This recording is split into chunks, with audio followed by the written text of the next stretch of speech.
ಶಿಕ್ಷಕರೇ ಬೆಂಗಳೂರಿನ ಹೋಟೆಲ್ಗಳಿಗೆ ಮಾತ್ರವಲ್ಲ ಪಿಜಿಗಳಿಗೂ ಸಹ ಸಂಕಷ್ಟ ಎದುರಾಗಿದೆ. ಲಕ್ಷಾಂತರ ಜನ ವಾಸ ಮಾಡ್ತಾ ಇರತಕ್ಕಂತ ಪಿಜಿಗಳಿಗೂ ಈಗ ಈ ಸಿಲಿಂಡರ್ ಸಂಕಷ್ಟ ಶುರುವಾಗಿದೆ. ಆಹಾರ ಪೂರೈಕೆಯನ್ನೇ ಸ್ಥಗಿತಗೊಳಿಸಬೇಕಾದಂತ ಆತಂಕದಲ್ಲಿ ಪಿಜಿ ಮಾಲೀಕರಿದ್ದಾರೆ. 10 ಲಕ್ಷ ಮಂದಿ ನಮ್ಮ ಬೆಂಗಳೂರಿನಲ್ಲಿದ್ದಾರೆ, ಪಿಜಿಯಲ್ಲಿ ವಾಸ ಮಾಡ್ತಾ ಇದ್ದಾರೆ. ಎಲ್ಲರೂ ಸಹ ಈಗ ಆಹಾರಕ್ಕೋಸ್ಕರ ಪರದಾಡಬೇಕಾದ ಪರಿಸ್ಥಿತಿ. ಕೆಲ ಪಿಜಿಗಳಲ್ಲಿ ಆಹಾರ ಪೂರೈಕೆಯನ್ನ ಸ್ಥಗಿತ ಮಾಡುವಂತ ಮುನ್ಸೂಚನೆ ನೀಡಲಾಗಿದೆ.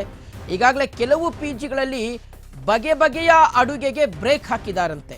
ಆಮೇಲೆ 3 ಹೊತ್ತು ಕೊಡೋ ಬದಲು ಬರೀ 2 ಹೊತ್ತು ಕೊಡಬೇಕು ಅಂತ ಒಂದು ನಿರ್ಧಾರಕ್ಕೆ ಬೇರೆ ಬಂದಿದ್ದಾರಂತೆ. ನೋಡಿ, ಪಿಜಿ ಮಾಲೀಕರು ನಮ್ಮ ಬೆಂಗಳೂರಲ್ಲಿ ಸಿಕ್ಕಾಪಟ್ಟೆ ಪಿಜಿಗಳಿದ್ದಾವೆ. ಅದರಲ್ಲೂ ಪ್ರಮುಖವಾಗಿ ನೀವೇನಾದರೂ ಎಲೆಕ್ಟ್ರಾನಿಕ್ ಸಿಟಿ ಕಡೆಗೆ ಹೋಗ್ಬಿಟ್ರಿ ಅಂದರೆ, ಎಲೆಕ್ಟ್ರಾನಿಕ್ ಸಿಟಿ ಆಚೆಗೆ ನೀವು ಏನಾದರೂ ಹೋಗ್ಬಿಟ್ರಿ ಅಂದರೆ ಬರೀ ಪಿಜಿಗಳದ್ದೇ ಕಾರ್ಬಾರು.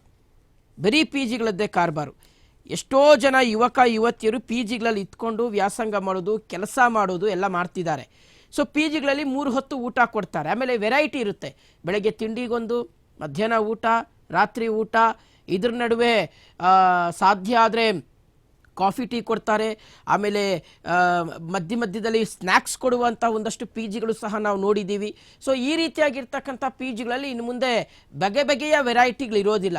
ಒಂದೇ ಒಂದು ಯೂನಿಫಾರ್ಮ್ ಊಟ ಅಷ್ಟೇ. ಬೆಳಗ್ಗೆ ಸಿಂಪಲ್ ಆಗಿ ಒಂದು ತಿಂಡಿ, ಏನು ಚಿತ್ರಾನ್ನ, ಅದಕ್ಕಿಂತ ಜಾಸ್ತಿ ಏನು ಕೇಳಬೇಡಿ, ಅಥವಾ ಉಪ್ಪಿಟ್ಟು ಅಷ್ಟೇ ಸಿಂಪಲ್ಲು. ಅದಕ್ಕೆ ವಡೆ ಪಾಯಸ ಅದೆಲ್ಲ ಎಂಥದ್ದು ಇಲ್ಲ. ಮಧ್ಯಾಹ್ನ ಅನ್ನ ಸಾಂಬಾರು ಹಪ್ಪಳ ಅಷ್ಟೇ, ಇನ್ನೇನಿಲ್ಲ, ಬೇರೆ ಇನ್ನೇನು ಕೇಳಬಾರ್ದು. ರಾತ್ರಿ ಒಂದು ಸ್ವಲ್ಪ ಅನ್ನ, 1-2 ಚಪಾತಿ ಅಷ್ಟೇ, ಅದಕ್ಕೆ ಬಿಟ್ಟರೆ ಇನ್ನೇನು ಕೇಳಬಾರ್ದು. ಆ ರೀತಿಯಾದಂತಹ ಒಂದು ಪರಿಸ್ಥಿತಿ ಇವತ್ತು ಪಿಜಿಗಳಲ್ಲೂ ಸಹ ನಿರ್ಮಾಣ ಆಗಿದೆ.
ಓಕೆ, ಇದ್ರ ಬಗ್ಗೆ ಡೀಟೇಲ್ಸ್ ಕೊಡ್ತಾರೆ ನಮ್ಮ ಪ್ರತಿನಿಧಿ ಹನುಮಂತರಾಜು. ಈಗ ದೂರವಾಣಿ ಸಂಪರ್ಕದಲ್ಲಿ ಜಾಯ್ನ್ ಆಗ್ತಾ ಇರ್ತಕ್ಕಂಥದ್ದು. ಹನುಮಂತರಾಜು, ನಿನ್ನೆಯಿಂದ ಈ ಸಿಲಿಂಡರ್ಗಳ ಪೂರೈಕೆಯಲ್ಲಿ ಭಾರಿ ವ್ಯತ್ಯಯ, ಸಾಕಷ್ಟು ಸಮಸ್ಯೆಗಳನ್ನು ತಂದಿಟ್ಟಿರ್ತಕ್ಕಂಥದ್ದು. ಹೋಟೆಲ್ಗಳೆಲ್ಲವೂ ಸಹ ಕಾರ್ಯನಿರ್ವಹಿಸಲಿಕ್ಕೆ ಸಿಕ್ಕಾಪಟ್ಟೆ ಪರದಾಡ್ತಾ ಇದ್ದಾವೆ. ಸೊ ಸದ್ಯ ಪರಿಸ್ಥಿತಿ ಯಾವ ರೀತಿಯಾಗಿದೆ ಹನುಮಂತರಾಜು? ಹೋಟೆಲ್ ಮಾಲೀಕರು ಏನು ಹೇಳ್ತಿದ್ದಾರೆ? ತಾವು ಮಾತನಾಡಿಸಿದ್ದೀರಾ, ಏನು ಹೇಳ್ತಿದ್ದಾರೆ ಅವರು? ಹಾಗೆ ಇನ್ನೆಷ್ಟು ದಿನಗಳ ಕಾಲ ಇದೇ ರೀತಿಯಾಗಿ ಪರಿಸ್ಥಿತಿ ಮುಂದುವರಿಬಹುದಂತೆ? ಮತ್ತು ಈ ಹೋಟೆಲ್ಗಳ ಮೆನುವಿನಲ್ಲಿ ಏನಾದರೂ ಚೇಂಜಸ್ ಮಾಡ್ಕೊಂಡಿದ್ದಾರಾ ಹೇಗೆ ಅಂತ ಹನುಮಂತರಾಜು? ಎಸ್ ಶಿವಶಂಕರ್, ಈಗ ಇರಾನ್ ಮತ್ತು ಇಸ್ರೇಲ್ ನಡುವೆ ಏನು ಯುದ್ಧದ ಬಿದ್ದಿದ್ದು ಹೋಟೆಲ್ಗೆ ತಪ್ಪಿದೆ. ಇದು ಸೇರಿದಂತೆ ಹೋಟೆಲ್ ಸೇರಿದಂತೆ ರೆಸ್ಟೋರೆಂಟ್ಗಳು, ಬೆಂಗಳೂರು ಸೇರಿದಂತೆ ಮೈಸೂರು, ರಾಜ್ಯದ ಹಲವಾರು ಪ್ರಮುಖ ನಗರಗಳು ಸೇರಿದಂತೆ ಹೊರ ರಾಜ್ಯದ ಚೆನ್ನೈ, ಉತ್ತರ ಪ್ರದೇಶ ಸೇರಿದಂತೆ ಸಾಕಷ್ಟು ಮಹಾನಗರಗಳಿಗೂ ಸಹ ಈ ಹೋಟೆಲ್ ಉದ್ಯಮಗಳಿಗೆ LPG ಸಮಸ್ಯೆ ಬಿಗಡಾಯಿಸಿದೆ. ಈ ಸಂದರ್ಭದಲ್ಲಿ ಈ ಬೆಂಗಳೂರಿಗೆ ಸಾಕಷ್ಟು ಸಿಲಿಂಡರ್ ಪೂರೈಕೆಯಲ್ಲಿ ವ್ಯತ್ಯಯವಾಗಿದ್ದು, ದೇವಸ್ಥಾನ ಸೇರಿದಂತೆ ಪಿಜಿಗಳು ಸಹ ಪರದಾಟ ಈಗ ಉಂಟಾಗಿದೆ. ಏನ್ ಪಿಜಿ 10 ಲಕ್ಷ ಪಿಜಿ ಹೊಂದಿರೋ ಬೆಂಗಳೂರು ಮಹಾನಗರ ಈ ಮೆನುನಲ್ಲಿ ಈಗ ಸಾಕಷ್ಟು ಬದಲಾವಣೆ ಸಹ ಮಾಡಿಕೊಂಡಿದೆ.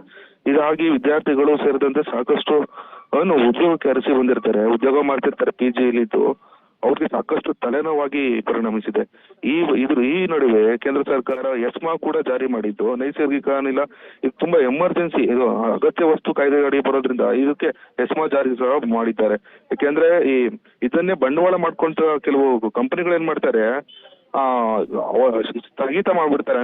ಸ್ಟೋರ್ ಇದ್ರೂನು ಅದನ್ನ ಅಲ್ಲೇ ಹೋಲ್ಡ್ ಮಾಡ್ಬಿಡ್ತಾರೆ. ಹೀಗಾಗಿ ಎಸ್ಮಾ ಕೂಡ ಜಾರಿ ಮಾಡಿ ಆ ಪೂರೈಕೆಯಲ್ಲಿ ಏನು ಸಂಪೂರ್ಣವಾಗಿ ಸ್ಥಗಿತ ಆಗಿದೆ, ಆ ಸಂಬಂಧಪಟ್ಟಂಗೆ ಕಟ್ಟುನಿಟ್ಟಿನ ಕ್ರಮ ಕೈಗೊಳ್ಳೋದಕ್ಕೆ, ಜೊತೆಗೆ ಏನು ತೈಲೋತ್ಪನ್ನಗಳಿಗೆ 10% ಉತ್ಪಾದನೆಯನ್ನ ಜಾಸ್ತಿ ಮಾಡೋದಕ್ಕೆ ಈಗಾಗಲೇ ಸೂಚನೆ ಸಹ ನೀಡಲಾಗಿದೆ ಶಿವಶಂಕರ್.